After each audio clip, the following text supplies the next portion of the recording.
Hey everybody, welcome to the Herd Fit Podcast with Dr. Sam Marie and myself, Coach David Syvertson.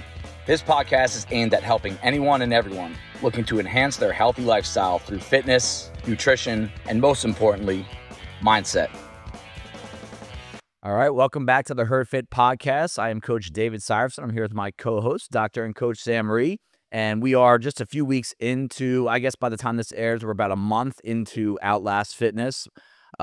Opening here at 265 Greenwood, right in front of CrossFit Bison. And we wanted to get an episode out towards the beginning of Outlast to talk about what it's been like over this first month and all these conversations and musings about Outlast, what it is, who it's for. I've had some of the best conversations with members, both from Bison and new members to Outlast, and our coaches, Sam, the owners, because this was an idea for a long time. And now we're in it. Yep. We are back into the fire. So I want to spend some time talking about these conversations, and I'm not really going to throw names around, just in, irrespect to privacy and all that. But I do, good and bad, questions that have come up multiple times. I think it's really important for us to talk about them, because when you have 6 people asking the same question, that means more had that same question. Agreed. So before we get into that, I kind of want to give a shout out to, ownership here. And really, I want to talk about the idea and vision is one thing, but to execute it is a whole different thing. And we've had a lot of people that have been at CrossFit Bison over the past few years since we've moved over here, and they came back and they look back at here and like, wow, this used to be like the locker rooms. This was the back area that no one really used, storage and closets. And I want to give a shout out to one of our partners, Mike Da Silva. Yeah. For, he has that eye for design and ideas and concepts. And when he first said, we should create a gym in the front of this building, I was like, it's too small. It's not going to work. We need more storage for our equipment at CrossFit. And I really think he kind of spearheaded this whole thing. So I want to touch on that a little bit, just like that whole process of what it was like to the construction, the demo, how fast things happen, and how beautiful it looks in here. Now, when you walk in here, can you believe this was our locker room for a long time? No, as I've said multiple times, I could not have envisioned it prior to. We did a lot of stuff that made, the design has worked out so nicely, but I couldn't visualize it beforehand. And it took someone well, first of all, shout out to you for implementing the idea. Shout out to Tim Carroll, because imitation's sincerest form of flattery. Absolutely. And stealing that idea from him, implementing it for us, that was your vision to do that. And then D, who this is his profession. He has a lot of job hats, but one of them is, his business, Harding Design. And those guys, he has a lot of experience with contracting, with renos, with remodeling. And I can't imagine if we had to use your standard regular contractor, how much longer, how much slower, how much more expensive it would have taken. Yeah, it really was a quick process, and I very much want to give him credit. And I'll tell you what, he primed the walls, he was putting the outlets in, he was on his hands and knees doing a lot of the dirty grunt work as well, for days or hours and hours. I just want to give that its attention that it deserves, because here we are, we're going to dive into the fun stuff, and that's what everyone else sees, the classes, the programming, the coaching. But none of that happens without all that back-end work. And now you're starting to take over the grow and the website. That's going to bring us to a higher level. I think it's really important for people to know that the stuff that you see is just the tip of the iceberg. And that's the fun, the fancy, the sexy stuff. And I'm loving just the cohesion that we've had over the past month or two. And, there's always bumps in the road and things even just fears and anxieties of starting something from scratch that I still have, still waking up and oh, is this going to work? Is this going to work? But it does take a team of people to do something like this. And I think that's why I'm really confident that this is going to work, and it is working. Now, we've been asked several times how it's going. Sam, how do you think it's going so far? It's only been a few weeks. We still have a ways to go, but how is it going so far? I mean, I've taken 4 or 5 classes, and I've talked to the coaches. I've gone through the whole process, and I have to say and I've talked to others, and I have to say, out of a 10, it's probably executed at I mean, not to pat ourselves on the back, but it's really like a 9, like maybe 9 plus. Like there are very few hitches that I have encountered either as an athlete taking a class or watching the coaches coaching or the implementation, the execution, the systems. Like it's been very, very smooth. There have been very few glitches. The programming. I can't. I mean, if you had to ask me where to, and I'm sure we might talk about like where to improve it, there's always room for improvement. Yeah. But in terms of the first couple weeks of execution, like I want to pat ourselves on the back. Yeah, absolutely. I think it did incredibly well. No, I think there's a mix. Like my son yesterday came in first place in this obstacle course, and then he came in second in the bell test. He's pissed off about the second place and all that, which is funny to me. But I bring that up because it's the same thing with kids and us. Like there should be moments where you're proud. You can't get content. You can't let pride and being proud of yourself lead to, oh, we can settle now. Like we're not even close to where we need to be. And find it everywhere. Like there's a lot of money that needs to be made. There's people that need to get in here for the first time. We need to train coaches. And, everything is proven over time. You don't prove much over the first few weeks. But with that said, I could not be happier with the first 3-4 weeks of Outlast and blending it into Bison and going vice versa. And it stems from one thing, honestly. It's not the workouts. It's not the coaching. It's not the facility. It's the conversations.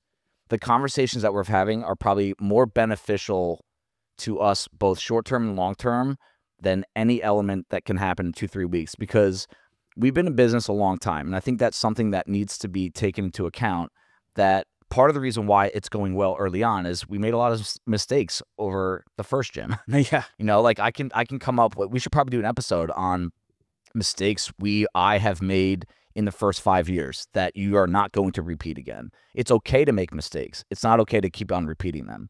And I think that's part of the reason why we are happy with what's been going on over the first few weeks here. So I want to kind of get into some of these discussions because I don't want this to be, what do Sam and Dave think about Outlast? I want to share what we're getting from other people in regard to Outlast. And again, there's good and bad in this, and I'm going to touch on both. And like I said earlier, I'm not going to say, oh, okay, so this person said that. Like, I'm not going to go into that because I always ask for feedback, and I know you do too.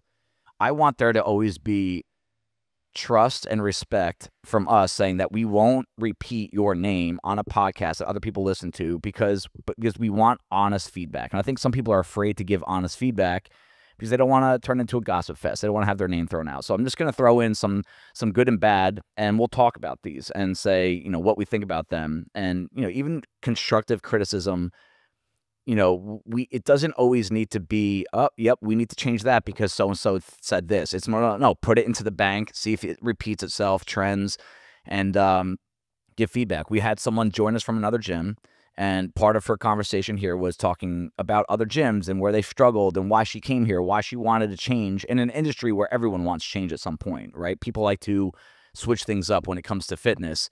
And I told her, I was like, sometimes you can get frustrated as a member when you voice frustration about something, right? But you never really, as a member, you never really quite know the whole picture.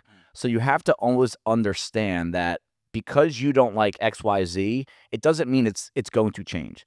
Let's talk about something as basic as schedule, right? We can touch about that on the first frequently asked question. Our schedule right now at Outlast is 5:30, 6:30, 9:15 a.m., and then 12:30, 5:30 p.m. Only 5 classes a day. And then you have Saturday classes. We are adding. We're adding at night. We might add in the morning at some point. We're going to be really careful with that. But we've had someone say, like, oh, I need this time. I'm like, oh, it makes you panic almost. Like, this person's going to leave if we don't open up this time. So you add the class, and then that person ends up not being a part of the picture a year from now. Now you're stuck with the class. You're paying someone, and you're just adding to the plate. So that's an example. Like, if you're one person that's asking for that, it's probably not going to happen. So that's what I mean by when you give constructive feedback, it doesn't always lead to a result, but a good management team does listen and kind of put it into the bank. Now, where do you think a gym like this needs to do schedule-wise? Let's keep it off like really simple before we dive into the weeds. I mean, historically, Bryson has had more hours than any other gym in the nation, I would say, CrossFit gym. So we're no stranger to covering comprehensively the schedule during the day. Right. And as you said, we're expanding the hours for Outlast. is very smart and prudent to try to start with a relatively limited but full range of hours, and then see where the demand is. And you should tell us what classes you do want, because if you and 10 other people say that, then yes, that class will probably be added. Absolutely. If it's just one person, okay, now we have to still allocate our resources to make it most efficient. But I think right now, at 5:30, well, first of all, we had to schedule it a half hour after the Bison classes, just so that there's a little bit of better flow in the parking lot and whatnot. But those have actually worked out. And I think the people there are a few who have come over from Bison to Outlast, find that helpful in sense that, like, it's actually a half hour later, so they have a little bit more time, which is huge in the morning. Yeah, and I have found that helpful too. So I kind of like that half hour stagger. I think adding more is definitely in the cards in the future, just by looking at the numbers and servicing more members. But it was you put a lot of thought into the schedule to start. And I think that reflects by the number of people that have shown up, that have populated the classes. And I think, like you said, evenings and other times are very soon to come. But I think it was a great range of classes to begin with. Yeah, and to compare it to the early days of Bison, I've had someone say, well, you had 10 classes a day at Bison when you started, and that's true. We had 10 classes a day, and we had 2 members, and that was because that was an all-in, make or break. I'm not being paid per class back then. That was just like, we're open. I hope people come. Yeah, you were just hanging out all day, Clearly. waiting for people to, there was no reservation. It was just like, are people going to show? Are they not going to show? Who knows? And then it was usually one person. And I want to touch on that too, because these classes are smaller than what we're used to at our gym at CrossFit Bison. 8 to 12 people usually, but I would say the average class here is 3 people. And I think we don't want a lot of classes where there's one person. Economically, it doesn't make sense, but that's not the only reason why you would make the decision. I think the people benefit from having at least one other person in class. You've had classes back early days of Bison where it's just you. It's not the worst thing in the world. Yes, it is. When Dave Syvertson is watching every movement and counting all your reps, and you're sweating it, it's not so much fun. It's like an open workout every day with a judge. But I do think I'm a huge believer of energy in the room, and that's why I do like bigger classes. I do like having 5, 6, 7, 8 people getting after it, because it does make you work harder, and honestly, it makes it more fun. It can make it less, dare I say, awkward, right? Where you guys can have some bounce ideas off each other and have some conversations. And that's why, we will add to the schedule as the membership grows, and as our coaches, we're training a couple coaches right now, and we don't want to rush that process as well. But one thing I would say about Outlast before I wrap this part of it up is we don't have limitless hours available. Back then we did. I did, right? No kid, no other job. It was, hey, just spend 12 hours a day there. Chris would come in the middle of the day, get a little bit of a break, close the gym, open the gym every day, and you're good to go. That's not an option right now, and we're not going to pay people to do that either. So I think that's why we need to be careful with the schedule, but we're announcing it very soon. We're going to be adding night classes and maybe some extra open gym time. So that's been a really popular, hey, what's the schedule going to be? Is this it? No, it's going to be more than 5 classes a day, guaranteed. I say at some point we'll probably have 40 to 50 classes a week here, in addition to the 60 that we have at Bison.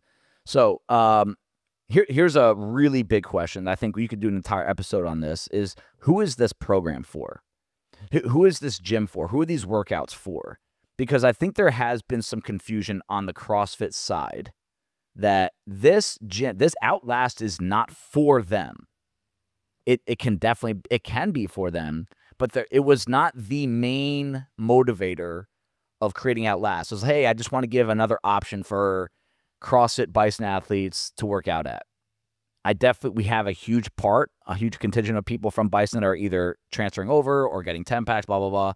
But I want to kind of touch on who we're really aiming for. If someone asks you, Sam, you ran into a group of parents in Ridgewood, hey, who are you approaching? Who are you attacking? Who are you trying to get to come to Outlast? What is your answer? It's not CrossFitters. And that was one of the biggest concerns I've had, and I feel my concerns a little bit allayed over the past couple of weeks, is that we're neglecting Yeah. the other side, CrossFit Bison, and the CrossFit athletes are feeling somehow that this shiny new toy is just a cash grab. Like, okay, so now you have a membership at Bison, and now I'm supposed to pay more money to come over here and do this kind of programming in addition to what a ripoff. And that is exactly the opposite of what this is intended to be.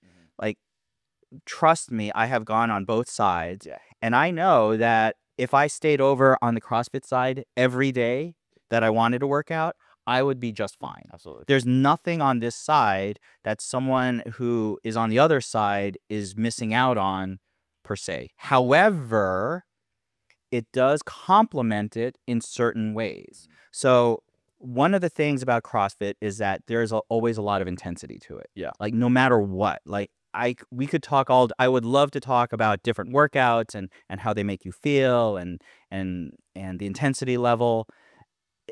If you are someone who has a really hard time dialing it down for yourself, you can't stop. Like, and I just talk to people and they're like CJ, for example, like, he just came back.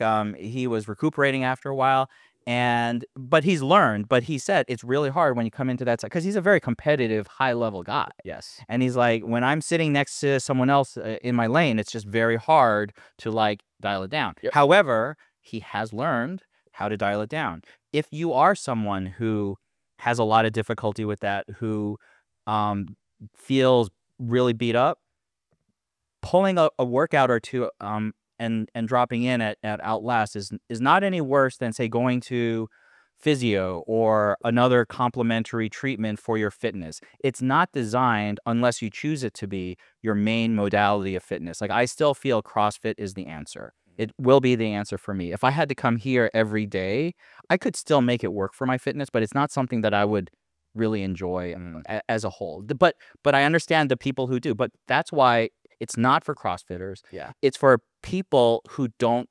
necessarily want to do CrossFit, but who want to be fit. Yes. And I believe truly that those two philosophies can exist in terms of gaining fitness, both valid, both legitimate. Absolutely. Nothing wrong with that. Yeah. The one analogy I made, and I'm gonna sing from the mountaintop on this one, is I only have one kid. Okay, so I can't relate this to my life, but in regard to feeling neglected, are we giving all of our attention and resources to Outlast, and Bison's just kind of like, hey, we forgot about you? To me, it's like having a second kid. Or this is what having a second kid would be like. Don't you have a favorite usually? Yeah, I don't know. You tell me. I don't know. In your family, who's the favorite kid out of your brothers? Oh, my brothers? I mean, you're going to have to ask my parents, but it's probably Aaron. But anyway. See? Who ended up being the fourth one. So maybe we should have 4 gyms, and then the fourth one will be the favorite? Yeah. Okay. But I do believe that when a new baby comes into this world, you have to give it so much attention that it's very common that the first kid at some point is going to feel neglected or feel jealous or like, hey, I used to get all this attention, right? Like, Brock is an only child and he's spoiled with attention from the two of us and grandparents. If we had another kid, we're not, okay, he would have a hard time. I know he would, because he would feel like he's not as loved as he is. He absolutely is, and we will prove that over time. I compare Outlast and Bison to that, in that if anyone from Bison does feel like neglected, and some of our coaches are coming over here, some of the new equipment is over here, the air runners, right? It's cleaner over here because there's no chalk. But smaller classes, smaller like classes. 20 people at a time. More attention, all this stuff. It's very natural for people to feel that way, and I don't blame anyone for feeling that way. But in time, I think these things start to even out a little bit. It's just like when something gets off the ground, you have to give it a lot of attention. I mean, some of these morning, midday, night trips to the gym brings me back to the early days of Bison, where you're going back 4 times in a day, and you have to. Well, you were supervising all the coaching first. You had to spend a lot of time make sure that standards were to quality. Exactly, and just and making sure the gym set up the next day, and all this stuff, and just getting feedback from everyone. But at some point, I think that's where you have to kind of trust, us, people from Bison need to trust us that it is still, we still consider Bison kind of like the mothership. And this is our new project that we're really excited about. And as the business grows, you have a lot of people like Liz stepping up at Bison with the staff and all the scheduling needs there. You have other coaches, Kristen is starting, Keith and Tara, Bobby coming on as like all these resources are being put into Bison, but it might not always seem like it's that way because it's a new shiny toy, like you said. And people, I feel bad for some people that I don't want this to cause stress for like, what should I do? Should I do this one? Should I do that one? I always circle back to CrossFit is the way. It is the methodology. Even our programming here is CrossFit methodology, but it's not the full bore program. But I also want to talk about who is this for in regard to the outside. Let's not always talk about the CrossFitters because we're hearing more and more, and I'm seeing more and more interest from emails, social media, and conversations. Susan just told me a story that they're at a random baseball game or baseball practice, and there's a few moms talking, like, have you heard about this new gym Outlast? I don't even know who they are. I don't know who they know here. Word is getting out about this gym, and I think the draw to it from the outside is that everyone is starting to realize you need to lift weights as you're aging. Correct. It needs to be part of your fitness regimen. You can't just go do cardio. Strength training.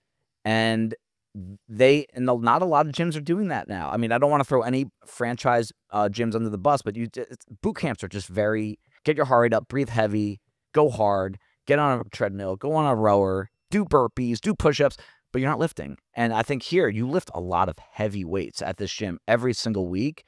And I think it's a very unique blend of programming that is just simply not out there. So if you're out there and you're saying, hey, I'm a little intimidated by barbells and the pull-up bar, but I know I need to lift, this is the place for you. Right. No barbell, no pull-up bars. You are using dumbbells, kettlebells. But the great thing is that you're not doing it at a recommended weight that you're supposed to use. It's for your capability. And I took a class where we were doing overhead dumbbell walks, and someone was using a 15-pound and someone was using like a 70-pound. And that no one feels intimidated by that. Right. So that is the difference that I feel like you're right. Someone out there who's looking at, and I'll name names, an Orange Theory or an F45 or an Alpha Fit, like they are starting to try to incorporate strength training because they know that this is the way. But guess who did it first? Right. CrossFit. Guess who knows how to program strength training properly? CrossFit. So this is not CrossFit, but just having that programming background and knowing that we've been doing strength training for 10 years plus. Like, I dare say these people are out there and they're gym shopping and they're going to try a class here. Maybe they'll try a class there. They're going to see what that programming is like. And I think that that's the secret sauce that's going to help us attract people because they'll know, like, there's a difference. Yeah, absolutely. And do you think this can be, from the outside, I've heard this from people coming in a lot, I'm intimidated by what you guys do over there, or I have zero interest in going over there. But I've also had this a few times. I want to eventually go work out at Bison. I want to do CrossFit. Is this a good start for someone that it's in the back of their head that they want to try, but they don't want to show up yet and put that barbell on their back and do all the scaled pull-ups and go upside down? There's a huge number of people that don't want to do that, or they're too afraid to try it. Do you think this is a good first step for that? It is. Can it be? It could be, but it's not designed to be. Yes. This is not supposed to be some sort of induction program into the cult of CrossFit. Like, it's not like, oh, come over and now we tricked you into drinking the Kool-Aid. Oh, class is canceled. You are going to actually transition to CrossFit class. Right. No. And all the classes I've been here and have attended, there has been little to no interaction or like leak or bleed through from the other side. And the people that have been here have been in the Outlast environment, and it's very specific to that. Yeah. Now, that being said, you can't help it. There is some crossover. Some of the CrossFit athletes have come over here. Yep. When you look at some of those athletes, you might talk to them about it. It's very close in proximity. So you could see the gym every time you come in. You could peek through the window if you wanted to. You don't have to peek, but if you wanted to peek, you could. And so that's totally fine. I think it's a very safe environment, but if you wanted to step out of that environment and try a little bit different something, like it's very, very easy. That being said, you can't just like flip back and forth. Like it's a separate app, it's Yeah. separate, like everything. So it really is like if you wanted to try Bison and you were at Outlast, it'd be like trying out a different gym. Right, exactly. Now, the other way around, because we have seen this a few times, I knew this would happen, and this, I'll be honest with you, was part of our thought that people that get burned out by CrossFit for whatever reason, it could be physical, mental, emotional, a mix of the three, but they still want to be kind of a part of the crew, or they still want to be a part of this kind of overarching like programming, the coaching, the relationships that we have with them. We've seen CrossFitters come over here. Like, to the point, yes, to answer people's question, I've gotten this a lot, have people canceled Bison and come over to Outlast? The answer is yes. I'm not going to say who or how many, but that has happened. They want to work out here more than they want to work out there. And everyone is, that is not, I can't handle CrossFit anymore. It's, hey, I want to change. And that can go in so many different directions. And maybe at some point we can get some of those people to come on, because I think that would be a really interesting conversation to have. But I do believe you're going to see that, especially in this first year, that, hey, I need a break from CrossFit, but I don't want to go work out by myself at a Globo gym or go do some sort of boot camp where I don't get strong or I don't focus on quality movement. That is a huge part, a huge group, a huge number, huge percentage of the people that we have right now. And I actually want to say thank you to Bison members, because we gave everyone a free class, and having them come those first 2-3 weeks actually really did help us a lot. Like, I know they got a workout in, but it helped us have people in here for flow, for feedback, but also just adding some vibe and energy to a class, because we have, you can never overstate how good of a group of people we have at Bison. It's just a very solid group of people. When you have solid people in a gym like Outlast, and there's some new people and they're afraid to kind of step in, a little insecure, a little quiet, it does improve the energy in the room. And again, energy in the room is crucial. So do you forecast, and this is hard to forecast, but do you forecast a lot of people fully transitioning over to an Outlast style training from CrossFit? And what do you think about that? There will be some. For example, Susan's sister Julie has transitioned over. She had been at Bison for a couple years. Now she's quit that membership. She's joined Outlast, and it's really a personality sort of / mindset view. Like, Susan would never be a full-time Outlast member. She really, her mindset is very much on the CrossFit side. Julie, it's really about intensity and personality match. Like, if you really want to push yourself in a very intense fashion, then CrossFit's really going to be the way to go. Especially Bison. Yeah, like, there are certain workouts where you have to really push for, 15 seconds, 30 seconds, whatever. You're not ever doing that in Outlast. You might push intensity, but for a minute 40, and who's going to sit there at peak intensity for a minute 40? Because you will literally die. Yeah. So you have to find this kind of like medium-ish, like, yeah, kind of intensity that you can maintain for a longer period of time. But that does not give you that adrenaline rush that CrossFit does. Now, listen, we all have different personalities. Absolutely. And Julie is a nice flow sort of person, Right. like calm, zen, like, Yeah. very soothing. Yeah. Like, that's sort of the way, her mind works.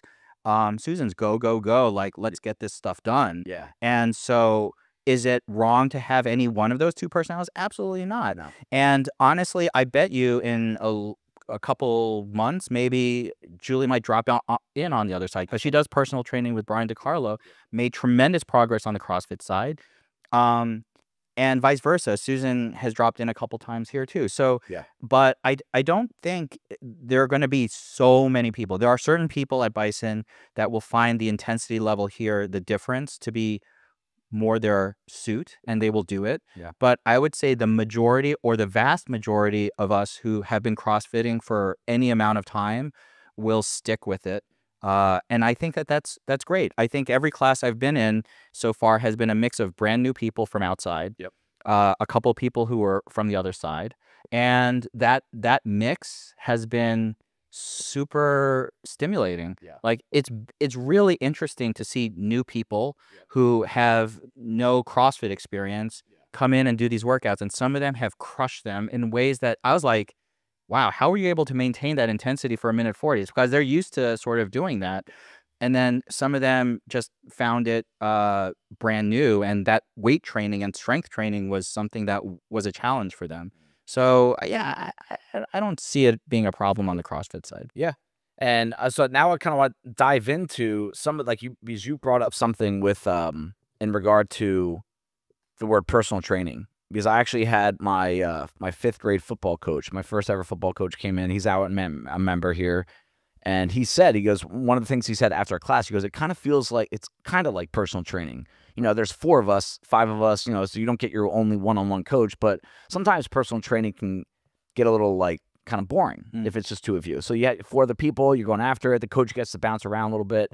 And the challenges of coaching in this environment are very different than at Bison, especially if I'm used to the mornings, right? The bigger classes, right? And that I want to touch on some of the challenges that a coach can have here that they wouldn't have at Bison. And we're not really mixing and matching the two yet. I do think we could touch on that later with like what is the utopian view of blending Outlast and Bison together. But I've coached at both. Coach Mike, who's doing our mornings here at Outlast, and he's crushing it so far.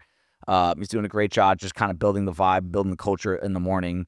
But what is it like? And him and I have talked a few times about what it's like coaching. And we both feel this way. It brings you back to really trying to work on someone's quality of movement. And not that we don't do that at Bison, but I will say it's harder to do that at Bison when there's 26 people. You know, some of them are 180 feet away from you, as opposed to in here, everything is clock-based. There's no RX weights. There's just less people, and the gym is smaller. So it's easier to really keep a close eye on people.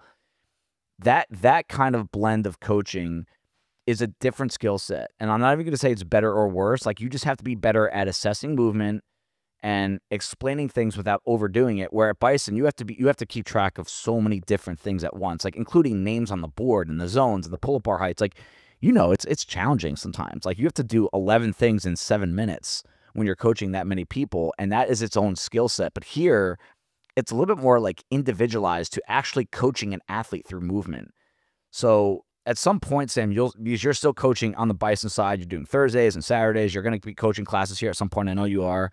Have you thought about that at all in just macro level, big picture? Yeah, you can actually, and first of all, I think Mike Delator is crushing it in the morning. Absolutely. I've taken a bunch of his classes and he's done such a great job, which is kind of funny because he is a great CrossFit coach. If you had someone learning how to do a clean, Mike would be among the best in terms of getting them set up and getting them to learn something that technical. None of the movements here on this side are as technical as, say, a barbell snatch or a clean or a pull-up, but somehow he's actually done a really good job taking those skills that are very different and translating them over onto this side. I think a lot of it is, like you said, a smaller number of athletes, so you can sort of hone in on them. You can connect a little bit better. You can just create a better vibe. I think the intensity level is different, so you don't have, and the risk, honestly, let's face it, like there's less risk on this side than there is on that side. I think that's a huge part of what people like about it. Yeah, when you're seeing someone back squat, like, and they haven't back squat a lot, and they're biting off more than they can chew, like, you're just like, no. Yeah. Like, but here it's like there's no such thing, because of the way the movements are set up. So I would say the coaching is, you have to have a more personal feel. You do have to manage a smaller group, which is a different skill set. Like, it's just as hard to really connect sometimes to 3 or 4 people as it is to 20. It is in some ways harder. In some ways. Yeah. For me, like, I love having big classes and energy and getting after it. Yeah. And they feed upon each other, that too. kind of like does your job for you. Yeah, I was about to say, like, when you have that many people, it's on a Saturday, they're feeding off of each other. Right. You just kind of you roll the ball out, and they're off. And when you coach a small group, there might be people showing up. You don't have anything in common with any of them, and you have to find. Like, I told our 2 interns right now, Julie and Matt, I was like, you have to like really put thought. Like, they're like, here's my warm up for this workout. Here's how I'm going to demo. I'm like, cool. How are you going to connect with people? And I just had a conversation with someone last night. I was like, the best coaches can walk around a room and tell me 5 things about that person that have nothing to do with fitness. Right. What do they do? Where do they live? How many kids they have? Where did they go on vacation last week? You know, what are they struggling with right now? And then eventually you have these conversations, you'll find common ground. You don't need to be best friends. You don't need to even be the same person or have similar political views. It could just be like, hey, I can connect and find common ground and have a conversation, because that is where people kind of let their guard down and they can leave themselves vulnerable at the gym. And I think that's really important. Very. In regard to programming, okay, I've been asked a few times, how are you programming both? Like Adam Storms is like, how are you programming for both? And like, and I have made a rule for myself. I can't program on the same day for both gyms. Like so I have made that. I do one on Wednesday, one on Friday, and that has helped me out a lot. But part of this challenges of programming, beyond the obvious, it's just, RX and scaled.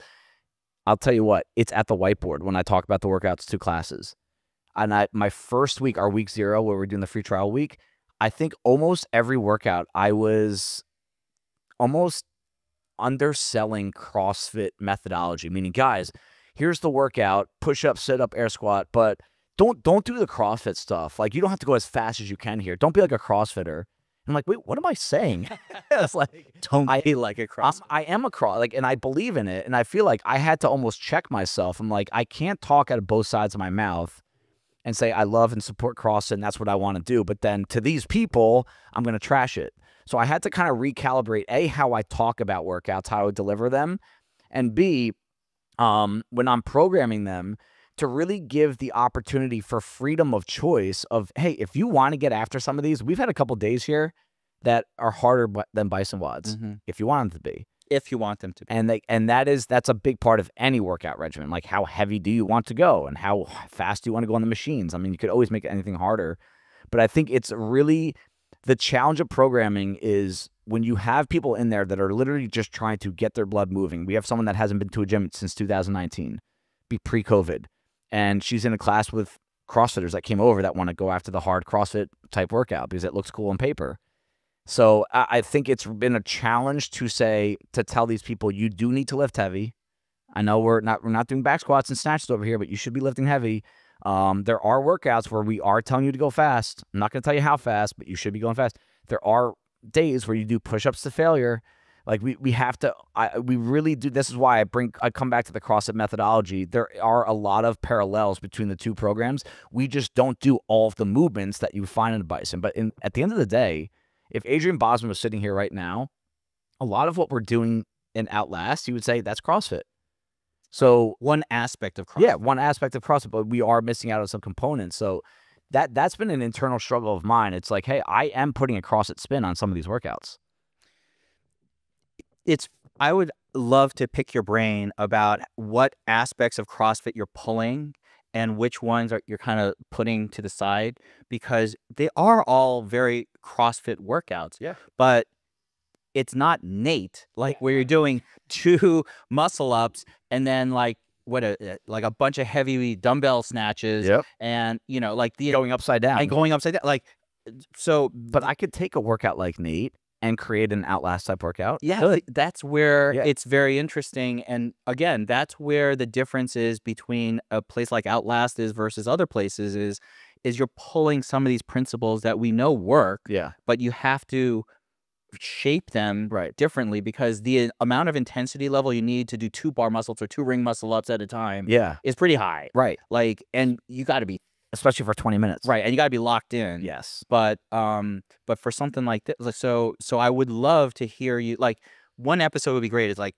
pull 5 CrossFit workouts. I'd be like, how would you adapt this to Outlast? Maybe we could look at Hero Week. Right, because I would, because that would be fun. Because I would like to hear what your thoughts are. Like, what is the #1 overall arching principle you have when you're designing an Outlast workout versus CrossFit? Here's a good example. I think the most energy we've had in Outlast so far was our first benchmark here. The 55s? Yep. At 55, Outlast 55. Which is very CrossFit-y. Yeah, very CrossFit-y. The workout, just so you know, is 55 cal row, 55 cal C2 bike, 55 cal ski, 55 cal run on a runner, and 55 burpees. Now, how about the people who aren't as fit? Because this is one where everyone's going to be finishing at different times. Yeah. Which kind of is very CrossFit, because you're looking and you're like, oh, they're done. I'm still working. And we told them to log their scores. Oh. How did that go? Honestly, great. Okay. Almost everyone did. and the energy was there, and like people were proud of it. People, and know what I love? People were stressing about it, just like CrossFit. This is where the Bison spin is coming into this. Now, we're not going to do this every day, but I am thinking that in a lot of this programming, you should be trying to improve. You should be trying to push your body. You know, we're not going to log scores. I'm not going to like draw out these long paces for every single machine, but I do want you to know, how long does it take you to row 15 cals? Because at some point, once this new shiny toy loses its shine, and any fitness program is like this, you have to have some personal accountability that you are going to work hard. You can't just show up. And it's very easy to show up to a new gym and try hard because it's new. Right. It's stimulating. This is why people struggle with consistency of fitness. It loses its lust after a while. And I want to have something every now and then where people say like, hey, I'm working towards a specific goal. And it could be like, I tell people we're progressing bench press and Bulgarian split squats. That's our strength right now. If you don't know what weight you used last week, it's fine to come in and just move through it, but you probably could get more out of it if you know what you did last week. I think that it reflects your personal philosophy. I've seen you as a coach. You hate it when people just dog a workout. Right. Like, it almost makes you feel angry, Disrespect. or disrespect. Like, dude, you could have done more, and you just like dogged that. And the silent judgment is very strong and palpable. I've felt it personally. And that is a mark of a great coach, is that you want to pull more out of your athletes. Right. And you don't want to do it and on this side, you don't want to do it in a way that's, you know, overbearing or, you know, negative. And so you're trying to make sure that they do it in a personally accountable fashion. And a safer way too. That's a very safe workout. Right. Like we're not going to do a 1 rep max dumbbell overhead squat over here. Right. Like we're not going for that kind of feel, but knowing what your 15 cal time is should be important to you. Exactly. And we're going to build some programming around it. And you know what? We're going to retest this at some point, and you'll have those people come in like, you're nervous about trying to beat a time, and like, then you have to kind of interject that like that CrossFit methodology of like, there is some sort of like, those butterflies are not a bad thing. You have to, it's like, and it's going to be fun to teach that to some of these new people, and hopefully we'll get to celebrate a lot of victories. But I know there's going to be some losses there because I didn't improve or for whatever reason. But that's where I do think there's going to be more similarity. To wrap this up, okay, so my last thing I want to touch on is something that Susan just brought up, and I know this has come up a few times, is are you mixing, matching these communities together? Is it one big community? Are they separate? And you know, there's separate apps, there's going to be separate Facebook groups, all that stuff, but something as simple as the holiday party that you and Susan throw every year at your house, which is always probably one of the pillars of our year that people look forward to. They get to see each other and meet each other, see each other outside the gym. I think a lot of relationships have been built there. I think a lot of relationships have been strengthened there. And it's something that feels like it's exclusive for Bison. Like it's like we do it different, right? And not better, it's just different. Like that's like it's ours. You know, like that party that you guys throw. It's been pretty much almost a decade now, like minus the COVID year. And it's a really special thing. And in my utopia, I feel the blend of the two. Like it's one big community, and like, hey, that's where I work out. That's where you work out. You know, it's like a church where, you know, this group of people, they go in the morning on Sundays, but there's churches that do a Wednesday night service. Like it's still one church, but no, they're not doing the same thing together at the same time, but it's still the same overarching thing. Am I too utopian in thinking like that, or is it better to keep it separate? It could be that way, or it could be, wait, who are these guys? Like the family reunion. Oh, these are the cousins from your family, your father's side, who like live over in Missouri, and like, oh, those guys. And so I'm not sure how that's going to work. I think that's a to be determined. It's a to be determined, and you know, I don't think it's a make or break. I'm just really curious to see how that blends together. Like if we start meshing some of the social stuff together, because I believe in the people more than anything, and I think as time passes, you start to realize like their workouts, it does, you don't need to have an opinion about it, like what they're doing, what you're not doing. You have to make this like a personal thing, stay in your lane, and then just trust that us, the owners or the coaches, that we're doing things for different groups of people, and we have found different routes to help them. And at the end of the day, that is the baseline of our business. All right, so that's it, guys. That's been a fun little way to recap the opening weeks of Outlast. We're really excited. We still have a lot of work to do, coaches to train. And again, we'll get some people on here from Outlast, and maybe we'll get some people that have done both. I think it'd be a really fun thing to kind of just keep on touching back and forth, because I know there's a lot of questions. And when I have conversations with people, you can tell there's people chatting about it a little bit. And I like to get out in front of them and be as open as possible, so that gray area doesn't lead to anything negative. We can just stay in front of it and know that what we're doing is we're helping people as a community and for the community. All right, thank you, guys. We'll see you next week. Thank you, everybody, for taking the time out of your day to listen to the Herd Fit podcast. Be on the lookout for next week's episode.